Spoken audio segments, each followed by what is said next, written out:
अस्सलाम वालेकुम। आज की वीडियो में हम डिस्कस करेंगे cash management, meaning of cash management, objective of cash management, importance of cash management, basic strategies of cash management, technique and process of cash management planning.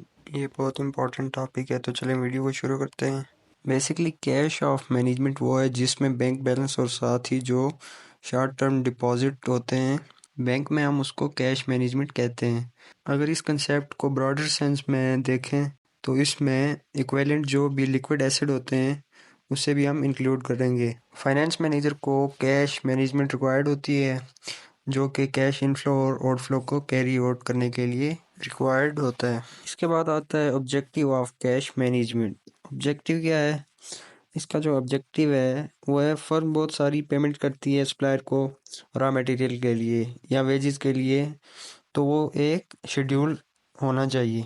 इसका जो पहला ऑब्जेक्टिव है प्राइमरी कैश का, हम इसमें सफिशिएंट फंड रखते हैं जिसे डिस्चार्ज कर सकें ऑब्लिगेशन को टाइमली। तो इसका जो दूसरा ऑब्जेक्टिव है वो है minimizing fund committed to cash balance. Basically इसका सेकंड ऑब्जेक्टिव ये है कि हम कैसे मिनिमाइज कर सकें कैश रिजर्व को, क्योंकि ये कैश हमारे लिए अनप्रोडक्टिव होता है।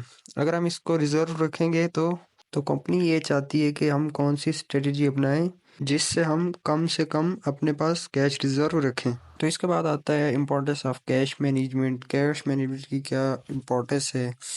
जो कंपनी बहुत सारे नेसेसरी स्टेप लेती है, जैसे कि वो एटिकेट कैश लेवल बना के रखती है, मेंटेन करके रखती है, क्योंकि ऑपरेशन और कैपिटल कमिटमेंट्स होता है उसको हम डिस्चार्ज कर सकें। मतलब जो इन्वॉल्व होता है ऐसी स्ट्रेटजी अपनाएं जिससे हम मेंटेन कर सकें अपने कैश लेवल को, ना तो वो ज़्यादा और ना वो कम हो। जैसे कि बहुत सारे कंपनीज ऐसे सेल्स करती हैं या परचेज करती हैं, तो ये कंस्टेंट रहता है। कंपनी को कैश मैनेजमेंट के लिए भी बहुत सारी इम्पोर्टेंस है। जैसे कि कंपनी कंटीजेंट हो जाती है, कभी फायर हो जाता है या कभी अर्थक्वेक, तो उनके पास एटिकेट कैश होना चाहिए जिससे हम एक्सपेंडिचर को फुलफिल कर पाएँ। तो इसके बाद आ जाता है basic strategies of cash management. Strategies कौन सी कैश मैनेजमेंट की बेसिक? तो बेसिकली इसकी जो बेसिक स्ट्रेटजी है वो ये कहती है कि कैश से हम कौन सी स्ट्रेटजी अपनाएं जिससे हम अपना कैश साइकिल और कैश टर्नओवर को हम मैनेज कर पाएँ।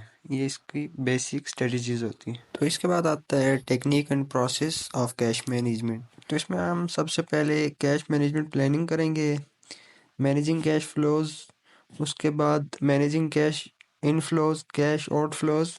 इसमें हम देखेंगे कि कैश कहाँ से आ रही है और कहाँ जा रही है। उसके बाद हम determine the optimum cash balance देखेंगे।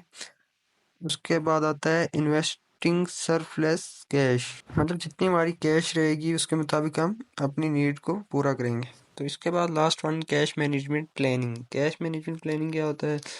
जैसे कि कैश मैनेजमेंट प्लानिंग में हम कैश को कंट्रोल करते हैं, उसकी प्लानिंग करते हैं। इसमें कैश को कंट्रोल किया जाता है, हम कैसे कोई स्ट्रेटजी अपनाएं जिससे हम अपना डेली, वीकली या ईयरली हम अपने कैश कैसे पेमेंट करेंगे। इसमें यह प्लान किया जाता है हमारे पेमेंट करने का। ये सब चीज़ें कैश मैनेजमेंट प्लानिंग में होती हैं।